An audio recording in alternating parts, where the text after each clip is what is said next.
Boy, that is funny. Hey, everybody. I'm Captain Tommy Scoble, and you were on the lifeboat.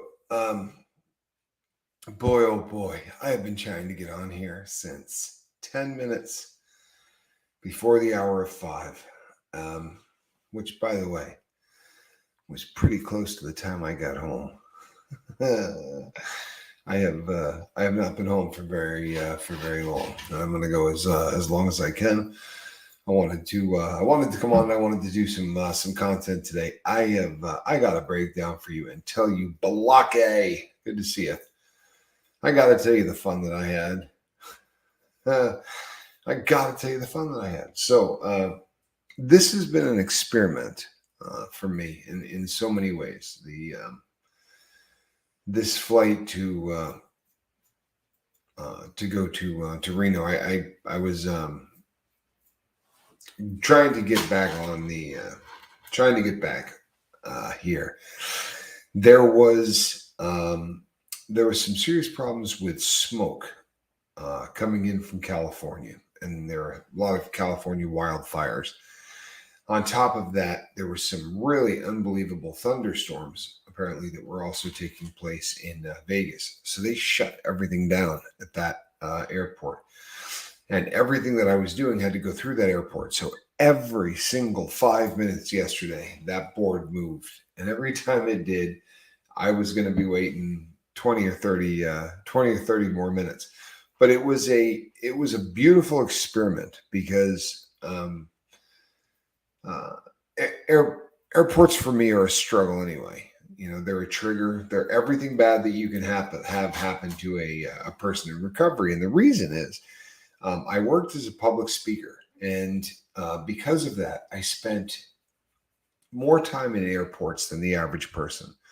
And I've never had a drinking problem per se, but they let you drink for free in those in the lounges if you're Platinum Elite with any of the frequent flyer mile programs. And I was Platinum Elite with all of the frequent flyer miles.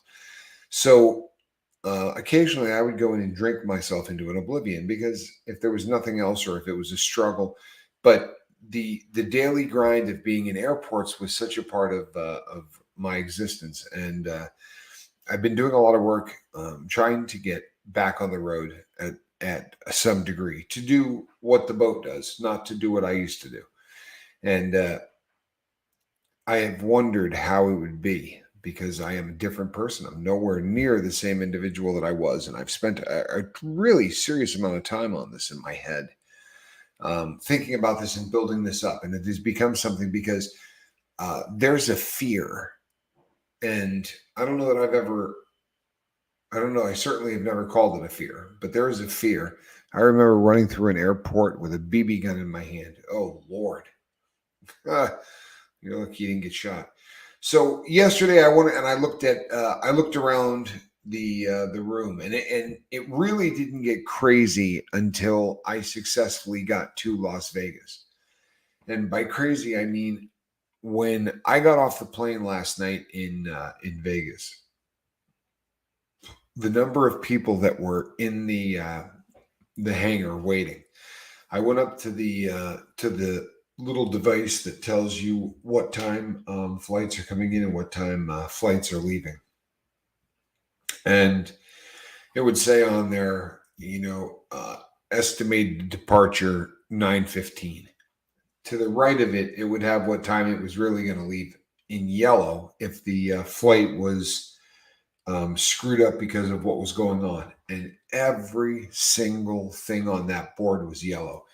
And some of them were 7 hours, 8 hours, 9 hours late. And listening to these poor people go up and plead their case with Southwest and try to get them to put them up in a hotel, I heard no less than 10 times yesterday, well, if you try to get to Vegas, you at least have a shot of trying to find something.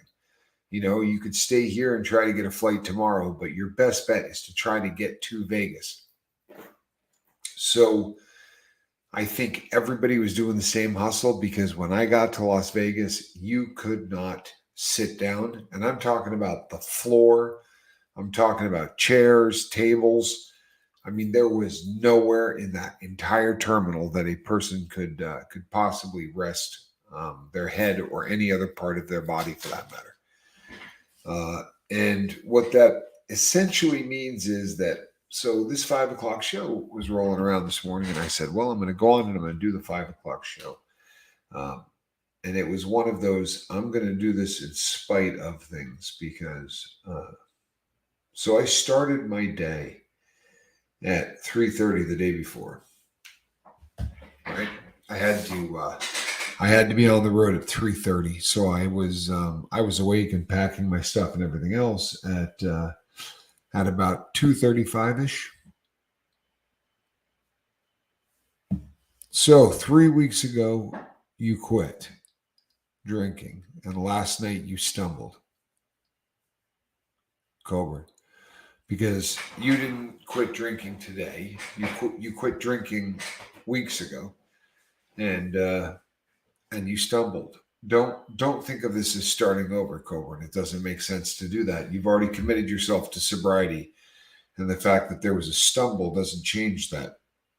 That's my humble opinion, and it seems to be echoed by other people that agree with that method of counting. So I have been awake now for about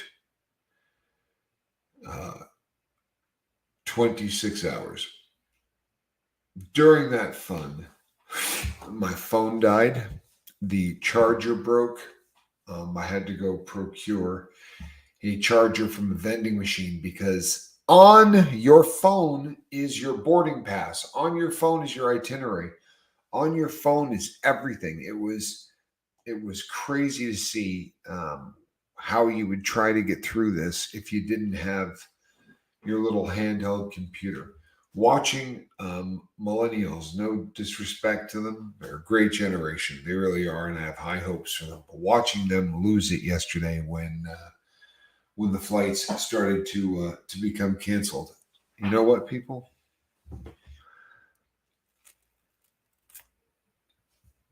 I am people. This is I'm Captain Tommy Scoville, and this was the lifeboat. I will be live again today. I'm about to get sick. I'm about to get sick. I will see you later today. I apologize, people. I'm having stomach trouble badly.